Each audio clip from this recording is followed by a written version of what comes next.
Não temos uma cultura de prevenção de incêndios. O brasileiro é muito reativo, não proativo. Ou seja, ele não previne, ele reage. Espera ter uma tragédia como essa no Rio de Janeiro para começar a pensar no que precisa ser feito. Porque não foi feito antes, afirma o engenheiro civil Telmo Brentano, especialista em prevenção de incêndios e professor aposentado da Universidade Federal do Rio Grande do Sul. O número de mortes provocadas por incêndios no Brasil foi, em média, de 991 pessoas por ano, entre 2007 e 2016, o último ano com dados oficiais. O recorde foi em 2013, com vítimas. Naquele ano, 242 pessoas morreram no incêndio na Boate Kiss.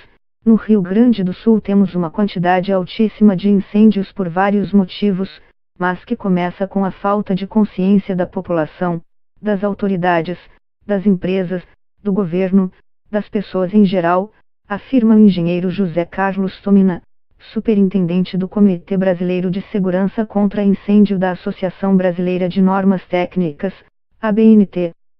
Embora a regulamentação seja pulverizada, as normais são determinadas por leis estaduais ou municipais. A falta de proteção, prevenção e controle não é um problema de legislação, segundo os analistas. A legislação brasileira está atualizada, afirma Brentano. A lei nacional é genérica e cada estado tem suas regras específicas. A questão é aplicar a legislação. As pessoas acham que o incêndio só vai acontecer no prédio do vizinho, então, temos um problema de gambiarra mesmo. Estão sempre tentando ver se não tem uma forma mais barata de resolver, abandonam a questão da prevenção e o treinamento interno, diz Brentano, que também é membro da National Fire Protection Association, dos Estados Unidos. A maioria dos estados tem normas similares à criada pelos bombeiros de São Paulo, em 2001, tida como a melhor do país. Essas normas não são perfeitas, mas, se fossem seguidas, estaríamos muito mais seguros, diz Valdir Pignata e Silva, professor da Escola Politécnica da Universidade de São Paulo, USP, e um dos autores do livro A Segurança contra Incêndio no Brasil. Já Tomina explica que brigadas não servem apenas para agir quando o fogo já começou, o trabalho delas é fiscalizar os equipamentos, garantir que tudo está funcionando e orientar as pessoas sobre prevenção. Um incêndio só ocorre porque houve uma falha, desconhecimento, mau uso da edificação, como o uso de velas em locais com material inflamável. Há também problemas estruturais ou de manutenção. Resumindo, um incêndio não começa e não se espalha se não houver uma falha. A opinião é compartilhada pelos outros especialistas. Não é azar, não é caso fortuito, não é acidente. É sempre um erro humano, uma falha de alguém que fez uma coisa errada, afirma Tomina, da ABNT.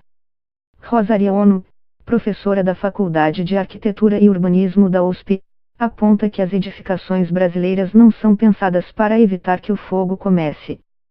Tomina cita outros exemplos: as pessoas não tomam cuidado, deixam panela no fogo, equipamentos ligados, crianças brincando com produtos inflamáveis. Ou então colocam um Benjamin na tomada com vários aparelhos. Nas empresas também, fazem corta e solda sem cuidado, sobrecarregam a rede elétrica. Eles estão preparados para combater, mas muitas vezes não tem gente qualificada para a conformação dos espaços, para fazer análise de projeto. Sem contar que muitas cidades nem quartel dos bombeiros têm, diz Brentano. Mesmo as medidas de evacuação de pessoas ou para impedir que o fogo se espalhe não são bem estruturadas e falham com frequência. É inadmissível que um incêndio que comece no 10º andar chegue ao 11º, explica Pignata. É preciso usar portas corta-fogo, vedar buracos, arrumar parapeitos e saídas de emergência. Muitas vezes encontramos escadas de emergência obstruídas. O problema se agrava porque prevenção de incêndios só se tornou disciplina obrigatória na maioria das faculdades e universidades de engenharia e arquitetura recentemente. Ou seja, não há muitos profissionais especializados na área. Uma lei sancionada em 2017 exige que a cadeira seja incluída na grade, mas poucas universidades já mudaram o currículo. O arquiteto, o engenheiro não ter aula de prevenção contra incêndio na formação é um sinal de como a questão é relegada no Brasil, afirma Tomina, da ABNT. Na Politécnica da USP, por exemplo, o professor Pignatei Silva leciona uma disciplina optativa sobre segurança contra incêndios no curso de Engenharia Civil. Mas é uma aula eletiva. Ou seja, o estudante pode fazer ou não. Se não fizer, ele se forma do mesmo jeito. O mesmo ocorre na Faculdade de Arquitetura e Urbanismo, FAU, da USP. Mesmo se as universidades passarem a cumprir a lei, não há muitos professores especializados nesse assunto no Brasil. Acho que somos uns 10 apenas, diz. Rosário Ono, da FAU, afirma que a falta de profissionais especializados dificulta que processos de prevenção sejam absorvidos nas construções ou em adaptações de edifícios muito antigos. Os próprios arquitetos não estão preparados para implementar essas medidas, diz. Além das questões da infraestrutura, as simulações e testes são um fator essencial para salvar vidas. Segundo os pesquisadores, no Brasil se subestima muito a importância dos treinamentos, testes e simulações.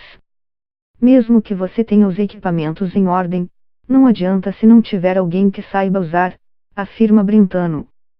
Se tiver alarme e não tiverem feito simulações para todo mundo, não só para a brigada, ninguém vai saber o que está acontecendo e como agir.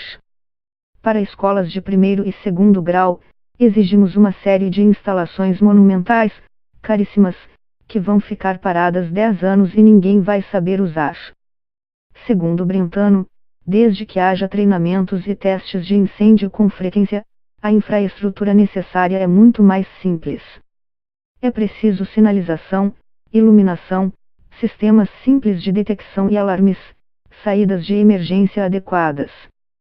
Tudo isso tem uma manutenção muito fácil. Se as crianças e professores sabem como proceder na escola, também vão ter uma consciência maior sobre outros lugares, sobre segurança doméstica. Isso gera um efeito multiplicador. Tudo o que é problema de postura cultural leva gerações para resolver, não muda de um dia para o outro. E a consciência na escola é o primeiro passo, diz.